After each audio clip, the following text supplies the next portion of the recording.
సీమలో సెగపుట్టేలా తెలుగుదేశం పార్టీ వ్యూహం రచించింది. రాయలసీమ నడిబొడ్డున మహానాడు సభను ఏర్పాటు చేసింది. ఎన్నికల్లో ప్రజలిచ్చిన తీర్పును స్వీకరించి మిగిలిన సీట్లను కూడా కొట్టి వైసీపీని వైట్ వాష్ చేసే దిశగా సీఎం చంద్రబాబు స్కెచ్ వేస్తున్నారు.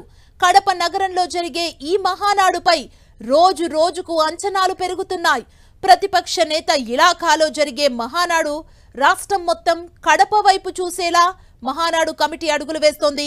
పసుపు పండుగకు రానున్న పసుపు దళానికి ఏర్పాట్లు ముమ్మరంగా జరుగుతున్నాయి. కడపలో జరిగే మహానాడు వివరాలు 10 టీవీ గ్రౌండ్ రిపోర్ట్ లో ఇప్పుడు చూద్దాం.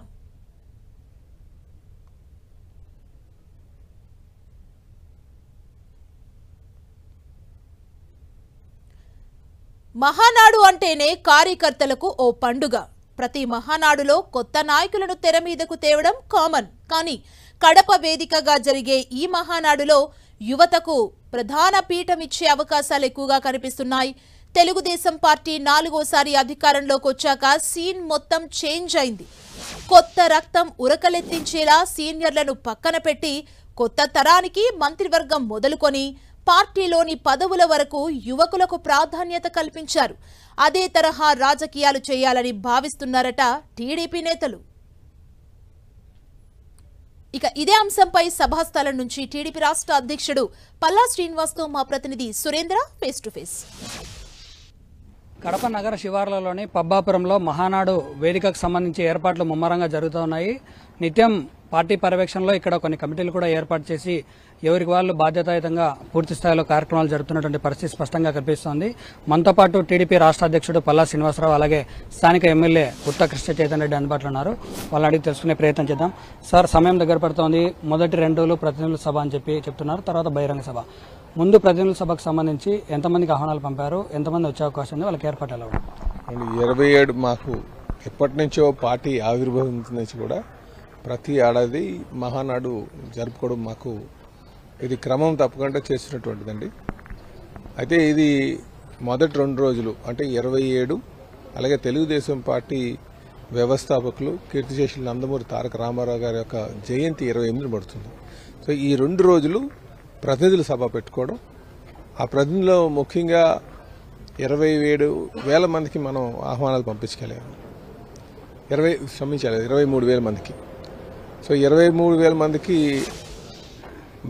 డిఫరెంట్ క్యాడర్స్లో ఉన్నటువంటి వారందరూ ఇక్కడికి రావడం జరుగుతుందండి. సో అందులో మేము చేసుకున్నటువంటి తీర్మానాలు ముఖ్యంగా నియోజకవర్గం స్థాయిలో, ఆ తర్వాత జిల్లా స్థాయి తీర్మానాలు అన్నీ తీసుకుని మెయిన్ ఆఫీస్కి వచ్చి అక్కడ తీర్మానాలు ప్రక్రియ మొదలుపెట్టామండి. సో ఆ తీర్మానాల పైన ప్రసంగించడం, రాజకీయ పరిస్థితుల పట్ల మనం ఏం చేయాల్సిన భవిష్యత్ కార్యాచరణ, ఇవన్నిటి మీద కూడా ఈ ఒక దిశని నిర్దేశించే విధంగా మేము మాట్లాడుకోవడం జరుగుతుందండి. సో దీంట్లో చాలామంది నాయకులుగా తయారయ్యేటటువంటి ఆలోచన, మంచి నాయకత్వాన్ని పెంపొందించాలని ఒక ఆలోచన, కీర్తిశేషులు నందమూరి తారక రామారావు గారి ఒక ఆలోచన. అది సామాజిక, ఆర్థిక, రాజకీయ అవకాశాలు కల్పించాలి, సమాజ స్థాపన చేయాలి అనే ఆలోచన ఏదైతే ఆయన 43 సంవత్సరాల కింద చేశారో దాన్ని ఇప్పుడు ఉన్నటువంటి తెలుగుదేశం పార్టీ జాతీయ అధ్యక్షులు, ముఖ్యమంత్రి గారైనటువంటి చంద్రబాబు నాయుడు గారిని ఆయన ఒక ఆలోచనని ఇప్పటికీ కూడా కొనసాగిస్తున్నారు. సో అదే సిద్ధాంతాలతో ఈరోజు కూడా మేము కొనసాగుతున్నాం. అటు సామాజికంగా మహిళలకు కావచ్చు, యువతకు కావచ్చు, అలాగే అన్ని వర్గాల వారికి కావచ్చు అవకాశం కల్పిస్తూ ముందుకు వెళ్తున్నటువంటి పార్టీ తెలుగుదేశం పార్టీ. ఫస్ట్ ఇక్కడ కమలాపురం అంటే స్థానికంగా ఏర్పాటు చేయబోయే సభ కడపలో మొదటిసారి ఏర్పాటు చేయడము, మీ పరిధిలో ఏర్పాటు చేయడం, ఇక్కడ ఎక్కువ మంది యువతకు అవకాశాలు రావాలని చెప్పి చాలా వరకు డిమాండ్స్ వినిపిస్తున్నాయి. దీని ద్వారా సీఎం చంద్రబాబుకు మీరు ఏమైనా వినియోగించే అవకాశం? చంద్రబాబు నాయుడు విన్నవించేది మేము ఆల్రెడీ వినియోగించుకున్నాము. ఇక్కడ మన దీని నుంచి జరిగిన రివ్యూ కమిటీలో చెప్పాల్సినవన్నీ మనకు చెప్పుకున్నాం. సార్ చాలా పాజిటివ్గా ఉన్నారు. కడపలో పెట్టాలని అనుకున్నప్పుడు కడప నుంచి కొన్ని క్వశ్చన్స్ రైజ్ అవుతాయి, వాటన్నిటికి కూడా సార్ సమాధానం చెప్తారు. కడపకు మనం ఎప్పుడూ తక్కువ చేయలేదు. వస్తూనే కొప్పర్తికి మనం 2,300 కోట్లు ఇక్కడ పెట్టాలని చూసి అది ఆ శాంక్షన్ కూడా అయిపోయింది, టెండర్లు కూడా జరుగుతూ ఉన్నాయి. యువతకు ఎక్కువ అవకాశం తప్పకుండా ఇస్తున్నారు.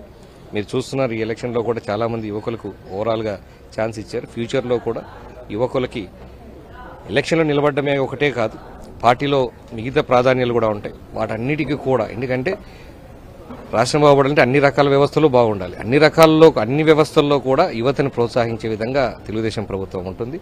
ముఖ్యమంత్రి గారు పదే పదే అదే విషయం తెలియజేశారు.